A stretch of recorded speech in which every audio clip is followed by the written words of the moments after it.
So lately, every time I go online, I'm greeted with an obituary for another animated TV show. And it's starting to feel like a full-on cartoon Armageddon. I mean, Warner Brothers took down Looney Tunes, and Warner Brothers was built on Looney Tunes. Surely that's cause for alarm. Despite the pandemic's animation boom, the broader landscape looks bleaker than ever. So is the industry dropping a giant anvil on animated television? Let's find out in this Wisecrack Edition. Is animated television over? Okay, before we get into it, I want to thank this video sponsor, BetterHelp. Now, if you've ever experienced anxiety, depression, or just felt really overwhelmed, BetterHelp is a resource that can help you feel better. And as I've talked about before, I have struggled with my mental health in my life, and going to a therapist and getting to talk things out has been wildly helpful in growing as a person and really getting a handle on some of that stuff. Now, BetterHelp's network of more than 20,000 therapists are ready to listen to and help you. After taking a brief questionnaire, you get matched up with a therapist whose expertise fits your unique needs. And thanks to BetterHelp's remote model, you can work with a therapist whose skills might not otherwise be available in your area. And again, I was hesitant to start therapy when I did for the first time, found it kind of scary and vulnerable, but opening up to another human being and connecting and talking about what you're going through is just so helpful. And in the event that you and your therapist aren't a perfect match, you can easily switch to a new one for no additional charge. So join the more than 2 million people who have taken charge of their mental health with BetterHelp by visiting betterhelp.com/wisecrack. Or just click the link in the description. When you do, you'll get 10% off your first month. That's betterhelp.com/wisecrack. And now, let's get back to the show. The year 2020 was terrible for almost everyone and everything except for extreme introverts, Pelotons, and animation. As live action shows stopped in their tracks, the pandemic made animated productions more appealing to studios and streaming services. Thus, the golden age of animation was born. Now, after being relegated to the sidelines of respected television for years, animation was finally king, thanks to a boom in greenlightings the first year of the pandemic. Shows like Blackish and One Day at a Time had animated episodes. Dua Lipa did an animated music video. And animated reboots of live-action shows like Norman Lear's Good Times were shoved into the production pipeline. And the voices of Oscar-nominated actors even started showing up. The groundwork had already been laid for adult animation's ascendance. Because streaming services didn't have access to high viewership content like sports, they had to expand into other niches. And adult animation seemed perfect for millennials who grew up with The Simpsons, King of the Hill, and South Park in their DNA. But what comes up must come down. With Netflix's recent cancellations of popular animated shows like Inside Job or Mike Judge's Bad Crimes before it was even released, AMC's cancellation of Pantheon, and HBO Max's removal of Aquaman, King of Atlantis, and Close Enough, adult animation's short-lived golden age is spiraling toward the dark ages. And even at its peak in 2021, when more adult animated shows were released than ever, viewership was decreasing, with Cartoon Network, Nickelodeon, and Adult Swim losing a quarter of their views. What gives? Why does it feel like adult animation is dying? Okay, so how best to answer this? Well, unfortunately, adult animation has more problems than Bob Belcher has pun names for burgers. He calls it the meat-saya. Let us know your favorite in the comments. But let's start with the first issue. American adults don't understand animation as a medium, whether they're making it or consuming it. And before you get mad, we don't mean you. You, American adult watching this, you get it. You understand, you're one of the good ones. Almost since its inception, public perception of animation has been that it's a genre for kids. We did a full video about this, so check it out. There are two problems with this, but Guillermo del Toro put it best when he recently tweeted, "Animation is cinema. Animation is not a genre for kids. It is a medium." What our friend Guillermo is getting at is that animation is its own art form, not merely a genre of cinema. Medium means the form of storytelling that you're doing, i.e. a book, a movie, or a play, while genre is the type of story you tell within that medium, i.e. a murder mystery, a comedy, or a drama. To say that animation is for kids is as silly as saying that impressionist paintings are for toddlers, or that jazz is for only your mom's strange second husband, Also, if you're watching this, Dale, I hate you. Also, I heard you guys have sex and it didn't last long. And when she used to do it with my dad, it would last all night long, Dale. My dad knew how to lay it down, and you're a piece of shit. This misconception of animation as a genre and not a medium isn't just a problem with people who consume animation, but also with the entertainment industry itself. Look no further than the Golden Globes, where there's a Best Animated Film category, much like there's a Best Comedy Musical genre category. American creators further demonstrate their misunderstanding of animation as a medium and their refusal to treat animated masterpieces as finished products, rather than just material to be adapted. For example, J.J. Abrams is currently trying to make the live-action version of Your Name, the third highest-grossing anime film of all time. But hey, it's not like J.J. Abrams has ever taken a beloved, property and then just like f***ing ruined it. We also see this with Netflix live-action adaptations, anime like Cowboy Bebop, Yu Yu Hakusho, and One Piece, which basically nobody asked for. Now, filmmakers shamelessly do this with American IP as well. Disney's whole live-action film strategy for the past decade has been to cannibalize its animated collection for live-action remakes that supposedly feel more adult. I mean, if you wanted to make them feel more adult, just make the animals simple. Yet they've only succeeded in making movies that are both aesthetically worse and deeply uncomfortable.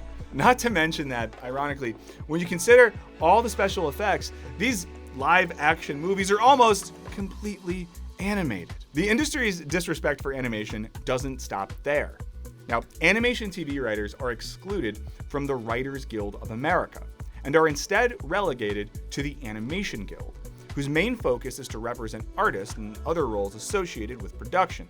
Now, translation, it does not have the time or resources to devote to animation writer interest or representation. And for the cherry on top of Hollywood's animation bullshit sundae, animation writers make about half the paycheck of their live-action counterparts for doing literally the same job. So inside Hollywood and out, few people take animation seriously. To make matters worse, not only is adult animation misunderstood by the people who watch it and the people who produce it, but it's also misunderstood by the people who make it. The showrunners of adult animated shows like Q-Force, Fairfax, and Big Mouth come from live-action backgrounds. This isn't an issue if they're fans of animation and work with their storyboard artists to create a collective vision. However, because a lot of animation inexperienced showrunners don't understand the animation production pipeline or how to use the medium to its full capabilities, you end up with a lot of missed opportunities for fun visual comedy, the bread and butter of the art form. Velma is a recent example of the disconnect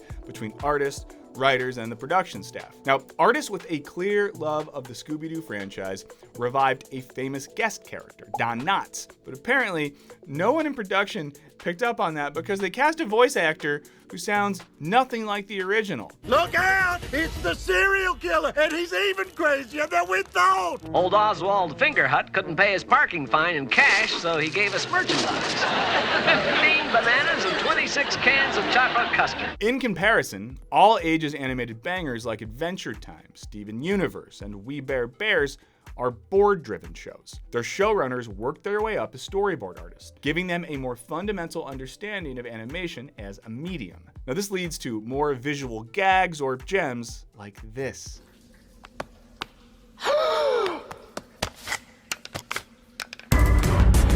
Free deer! So what do you think, darn it? Pull off this perfect rhyme.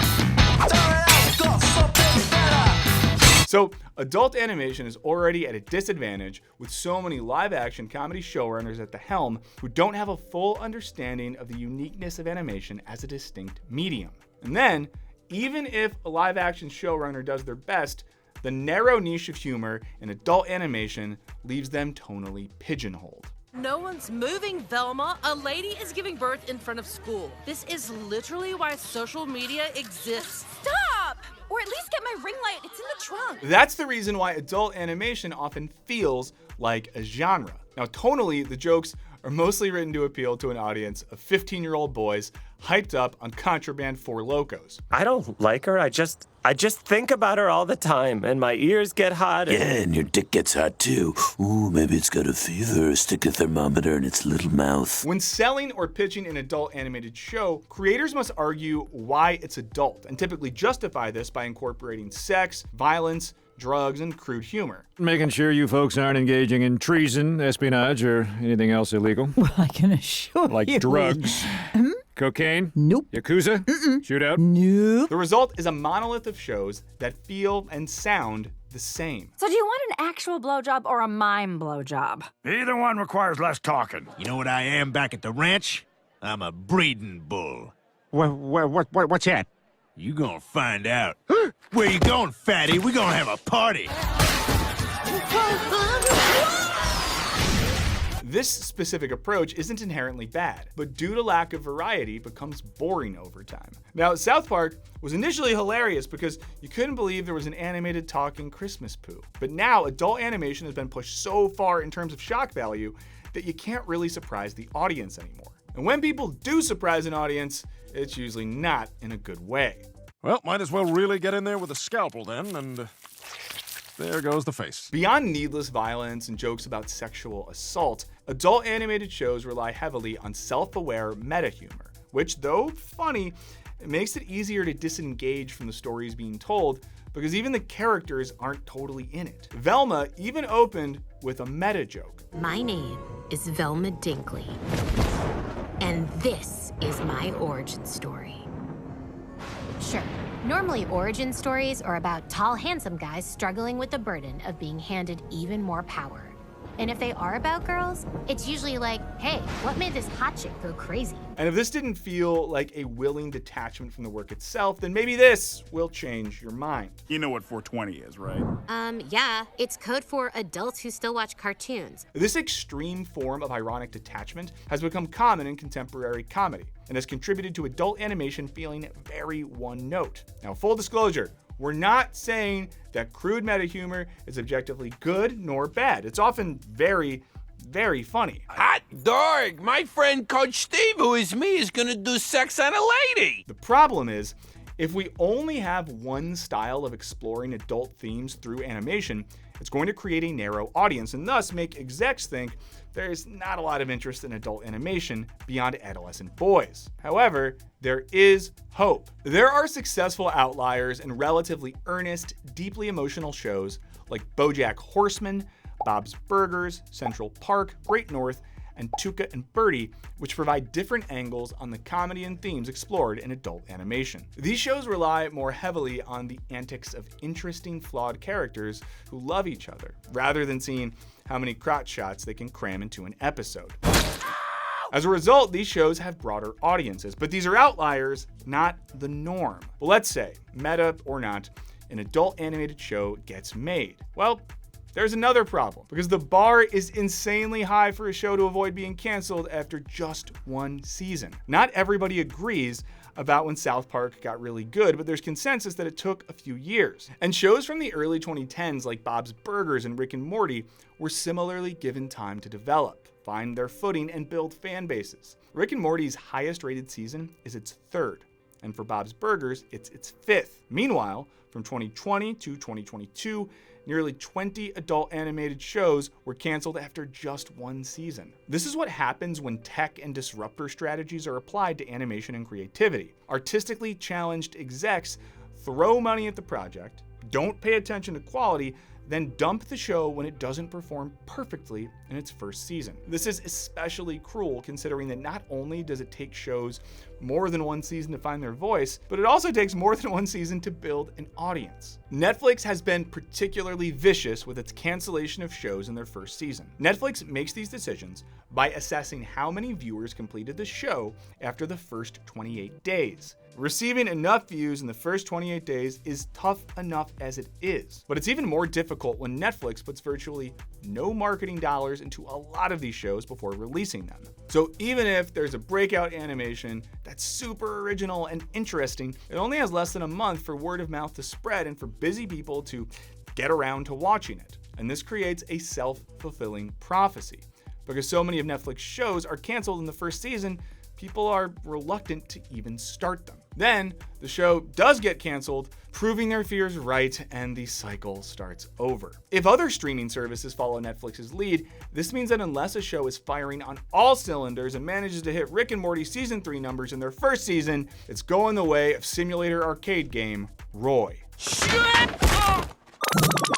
In short, American adult animation isn't over, but it's at a turning point where it needs to change things up if it wants to stay relevant. Only there is a model under which adult animation thrives. Oh yeah, Japan. Now, as I'm sure you know, Japan has a booming animation industry. Anime is their largest cultural export. What makes Japan's animation scene so different from America's is that they truly treat animation like a medium, not a genre. Anime covers every age demographic, and each has name designations for each type. Shonen is geared towards boys under 15. Seinen is for boys between 15 and 24. Shoujo is for girls 10 to 18. Josei is for adult women, and Kodomo Muke is for kids, though plenty of people enjoy fare outside their target demos. Not only does anime cross every age demographic, it also crosses every genre. We're talking adventure, action, comedy, slice of life, drama, fantasy, supernatural, magic, mystery, horror, psychological, sci-fi, romance, with subgenres like games, cyberpunk, demons, harem kids, martial arts, historical, mecha, music, parody, police, military, post-apocalyptic, school, sports, superpower, vampire, and tragedy. Because millennials are anime's largest demographic, there's been a rise in more adult millennial stories, like the excellent Saving 80,000 Gold in Another World for My Retirement. どちらの世界に留まったままになっても困らないだけの金額を確保すればいいんだ。How much? まあ、10億あれば100歳までそこそこ不自由なく暮らせるんじゃない？ Clearly, creating anime that appeals to a wide, diverse audience has paid off. Approximately 75% of everyone in Japan either watches anime regularly or reports having seen anime recently. Japan is proof that it's possible for animation to exist as a medium that has something to offer everyone. So if Japan can do it, can we? Well, the answer is maybe. Creators in the US have taken steps to expand what American animation can be with mold-breaking shows like Undone and Primal. We've also entered the world of anime with American originals like Castlevania and Blood of Zeus. However, while it's still early in the year, by our calculations so far, only 10 new adult shows are set to debut in 2023, in contrast to 23 in 2022 and almost 40 in 2021. The current status of adult animation is a far cry from the lofty heights of just 2 years ago. I hate to be a downer, but from this vantage, the future looks crappier than Jimmy Pesto's pizza. Also, you know that Jimmy Pesto isn't around anymore because the guy who voices him did January 6th? Look it up. But we'd so love to be proven wrong about this. But what do you guys think? Can American adult animation make a comeback? Can adults take back cartoons like they tried to take back the Capitol? Or should we give up and renew our subscriptions to Crunchyroll? Let us know what you think in the comments. Thank you so much to all of our patrons, yes, all of you, for your support. It means a lot to us. If you want to join that community that's fun and gets extra content, check out the link in the description.